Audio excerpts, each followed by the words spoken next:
G'day guys, Mac with the Outer Circle, and in today's episode we're going to be looking at the entire model range for the 30k Iron Warriors. So, well, without further ado, let's get started. As always, we are going to start with the Legion heads. We don't worry about the shoulder pads because, well, they're all just shoulder pads. So we go straight into the Legion heads. We have the original ones here. And I really like these heads. The Hazard Stripe head, which is the sort of middle row-ish of heads, those are my least favourite, because it's just, okay, you paint them as Hazard Stripes. The targeted ones, though, I think they look fantastic on heavy weapons teams, Iron Havocs, Rapier crews, just having that, like, crosshair targeter built into the eye, power level, it's over 9,000! Yeah, I think that works really well. And I love the Iron Warrior masks because I think those are really good for sergeants and other characters in the army. I love putting them on my HQs, echoing the sort of barbarous Dantioch sort of look, having the iron skull over the face. So yeah, I really, really like these heads. And we end up in a bit of a funny situation where, even though I really like the iron skull, I don't like these ones as much. And I was trying to narrow down why that might be. And I did work it out eventually. It's the shape. You see, on the old head, you have this plate. It's very much a separate part. It sticks out proud of the original helmet underneath. And you can see the helmet underneath sort of... you can see the little slots of the Mark II helmet that originally is underneath this faceplate. Whereas on the new ones, the faceplate is the helmet. And so the eyes, the brow overhangs the eyes and the face mask, except for this little peak in the middle. Whereas on the original heads, the whole face mask is overlapping everything else and has a really angular and aggressive look because of that. Whereas the new heads don't have that. And these are not a bad head, it's just if I had the choice between the old and the new, I would probably prefer the old. With the notable exception of the crested sergeant's helmet here, which I think is a gorgeous helmet, because it has very much those same aesthetics. Much more angular, and the helmet isn't necessarily overlapping the mask is more just in line with the helmet. So I think it works a lot better than these other helmets that are on display. Proportionally, it seems a little bit nicer. It feels more aggressive. I don't know, something about it. I think that's a really good character helmet to use throughout the army. But I wouldn't see myself particularly buying many packs of these helmets. I would rather buy more packs of these older helmets and just sprinkling them throughout, especially, like I said, Iron Havocs, I think, with these little targeters or Rapier crews, it looks really, really good on them. Next up is their Contemptor Dreadnought, and I won't lie, it's one of the worst 30k Dreadnoughts. Now, don't take this as a bad thing, because for every World Eater's Contemptor Dreadnought, that's my personal pick for best in 30k, you have to have something that's the opposite end of the spectrum. And this is one of the worst. It's not the worst. That honour goes to a Legion we'll see very soon. But it's so ramshackle. And ramshackle's not really what I think of when I think Iron Warriors. I think practicality. If they're slapping extra armour on, it would be extra armour all over the place. It wouldn't be just bits of plate here and there. It just doesn't feel right to me. It feels like this is like what a Cortus Contemptor Dreadnought, the rapid manufactured Dreadnought chassis because of the Horus Heresy, would look like. And I've had a few of this model in my own Iron Warriors army in the past, and it just never really grew on me. It just felt too cobbled together. I think the masterclass in Bionic Mechanical Legions is definitely the Iron Hands one, comparatively. Whereas this one, yeah, it needed to be closer, I think, to the Death Guard Dreadnought. But it's not terrible, it's just in the bottom end of Contemptor Dreadnoughts. Then we have the Tyrant Siege Terminators. And I'm really iffy on these. So Okay, there's a lot of little changes to these models, like the straps on the arms. The leather straps are nothing like the leather straps on any other miniatures in the Heresy range, which makes it really hard to convert these guys to have different weapons. You're sort of being forced into it. And as well as that, the shoulder pads and the arms are one piece.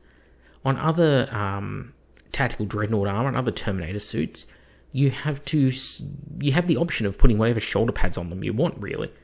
Here, that is not the case. Unfortunately, you are locked into these arms and these shoulders. They go together perfectly.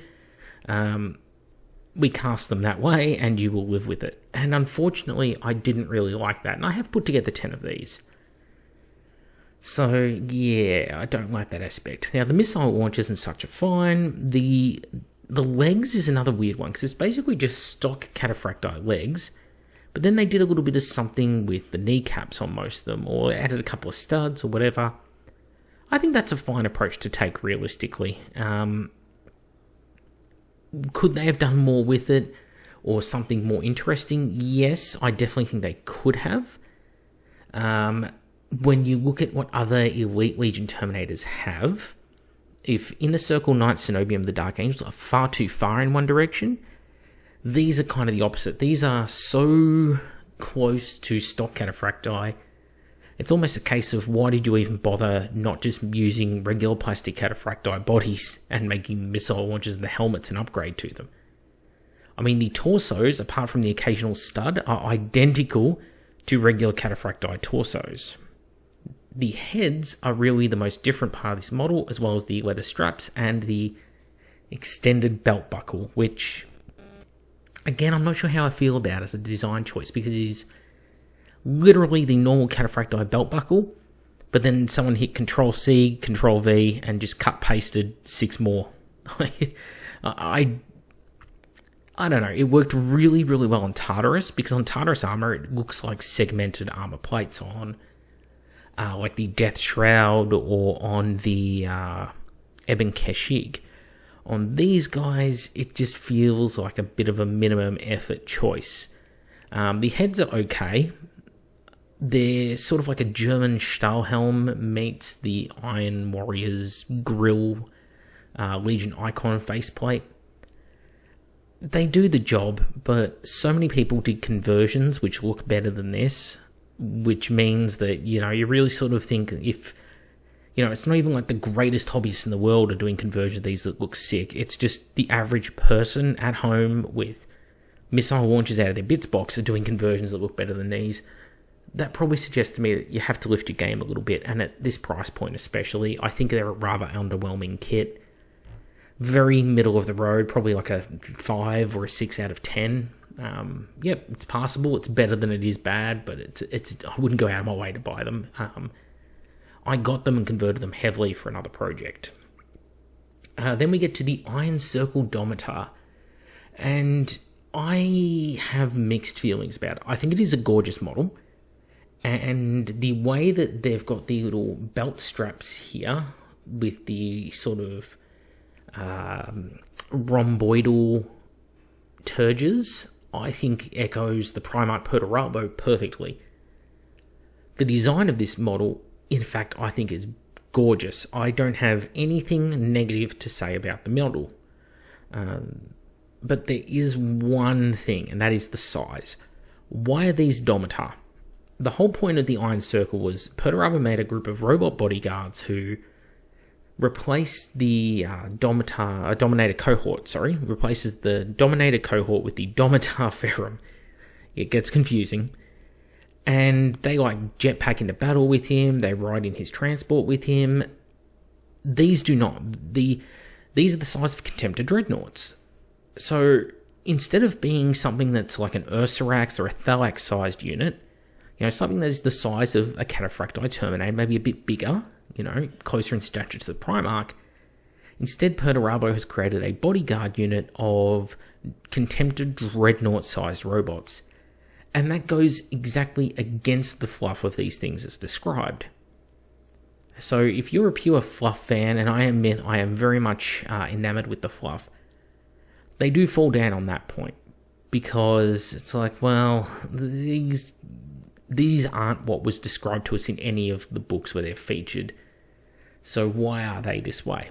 Now, that said, it is a gorgeous model, interesting war gear, beautiful to look at visually, so I do love them regardless.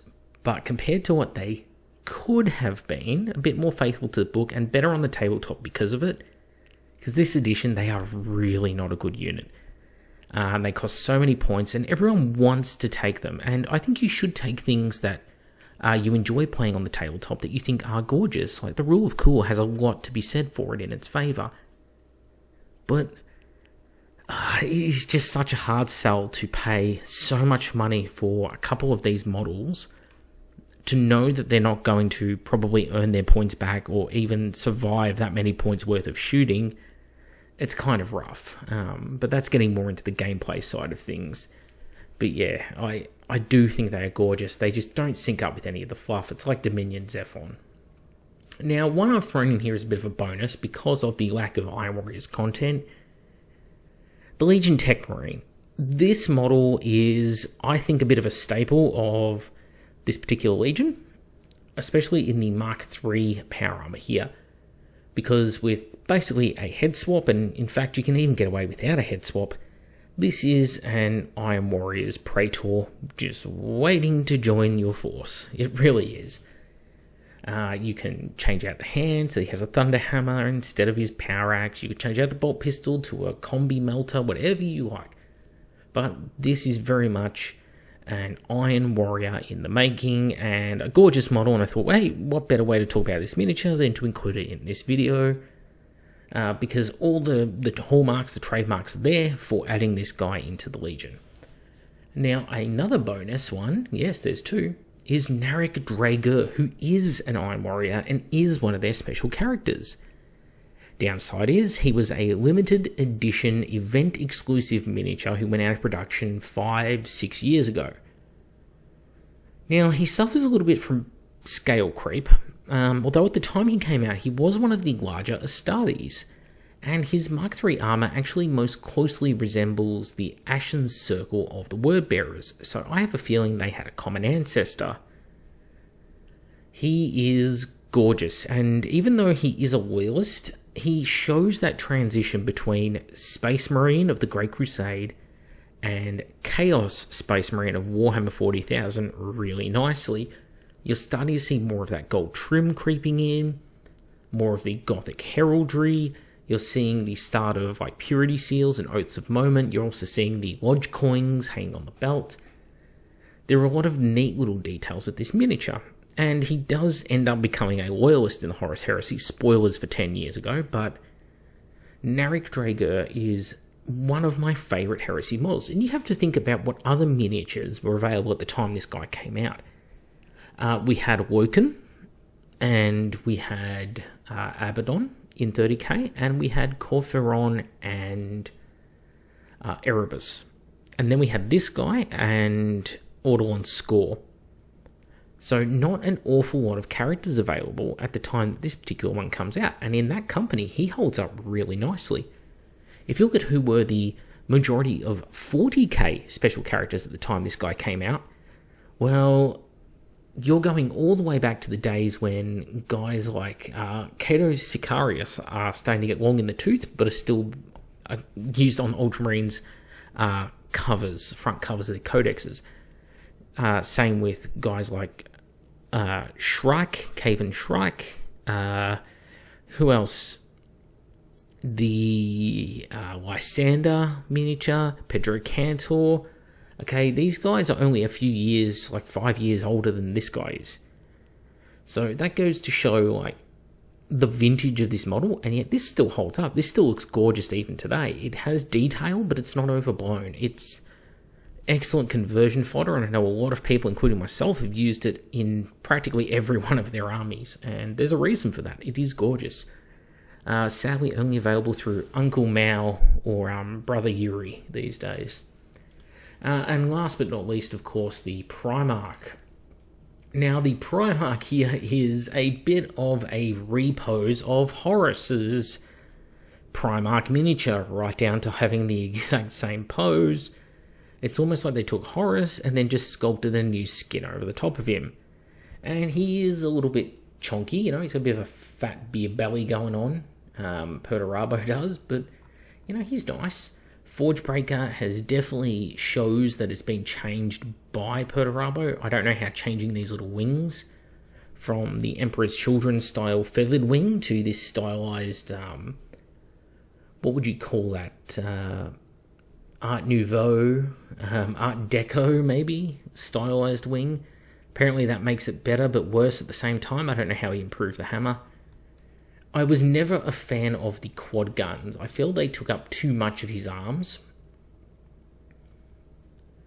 A twin gun would have been just fine. Something a little bit smaller, because you can go much smaller. These models are huge. You can put smaller guns on there. But I guess they're trying to echo the Perturabo firepower thing. And really, apart from that, the model itself is lovely. I do like the model quite a lot. I have one of my own in my own collection, of course, and I recently reposed one so that it looked like the cover of the Hammer of Olympia novel for a friend. But the one thing that I've always disliked passionately about it, even though I used it on my model, was the base.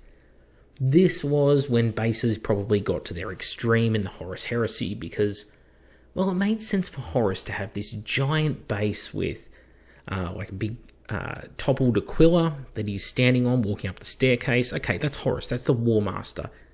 And the beauty and the dichotomy of that design was, on the one hand, it's Horus, the War Master, standing on the ruins of the Imperium that he's crushing underneath his foot, or he's an inspiring hero leading the Imperium in a crusade, standing on the ruins but leading the way to the future. There are so many ways you can look at that model design, and it's gorgeous because of it, right? You don't get that with this model. It's just Perturabo standing on a ton of knight, and it is huge, and the gaming base for Perturabo is therefore ludicrous, because this is his gaming base for use on the tabletop. The base is taller than a Space Marine, or the height of a Space Marine on its own, because these Primarchs are huge. That's a 40mm base. That is a Terminator base that he's standing on. And yet, he himself is posed about 60mm wide. So this gigantic model and huge base is just on this tiny, tiny little 40mm round base. And it just looks a bit ludicrous, There was no need to use so much of the knight, but maybe it was like a painting opportunity thing. They wanted to have it as a miniature diorama, so they have all these bits of knight here that you can paint the heraldry on, even though it's just covered in grime and damage, and it's just such an odd choice. And having built this model a couple of times, man, there are a lot of parts in that knight, and it doesn't look it, but the whole cockpit with the dead pilot is one part, then there's the section behind the cockpit's another part, then there's a section behind that's another part. There's a plate that hangs over the front of the cockpit. That plate there is its own separate part around here, which you want to magnetize if you want to be able to remove him from the base easily. Then this part on the side here is also another separate part that covers in his base.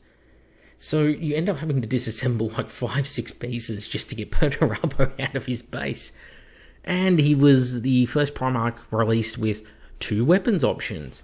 You can either run him with just a plain fist or with the hammer, which then means, well, if you're like me, you magnetize all the options. But if you magnetize all the options, where do you store the parts? And what I found was, if you have this gorgeous model, and you've put magnets in the base to help hold it all together, you can stick the hand somewhere down here underneath the shoulder of the knight, and it hides away nicely in the scrap, and you never notice it. And that's where I magnetize his bare hand to when he sits on my display cabinet. So there you go. Perturabo, like all models, is a gorgeous model in the Primarch range. Therefore, the criticisms that you have for them are nitpicking criticisms. And in his case, it's mostly 90% the base, and just how ludicrous the base is, okay? And with that in mind, Perturabo sits toward the bottom end of the Primarch sculpts for that reason. Now, there are a few others down that end. Fulgrim, who we discussed last time, is also down there. And there'll be a couple more before we finish going through all the legions that make their way there as well. As I say, if something is an S tier, something's got to be at the other end. They can't all be the greatest thing ever. And unfortunately, Perturabo, like his legion, are not. And that's a real shame, because the Iron Warriors have to be one of the most popular legions in the Heresy. I see them without fail. Every single event has a minimum of one. Usually 2 or 3 Iron Warriors players. And so seeing them so underrepresented on the tabletop by the company is a bit of a shame at this point, because there are legions which just aren't that popular, that are just being flooded with miniatures. And it's turning the Iron Warriors players into the Iron Warriors themselves, just feeling bitter and resentful of the Imperial Fists, which, kudos to the company for the role-playing element, because they're really pulling it off. Anyway, I'm Mac with the Outer Circle. Thank you all for watching, and I'll catch you on the next one.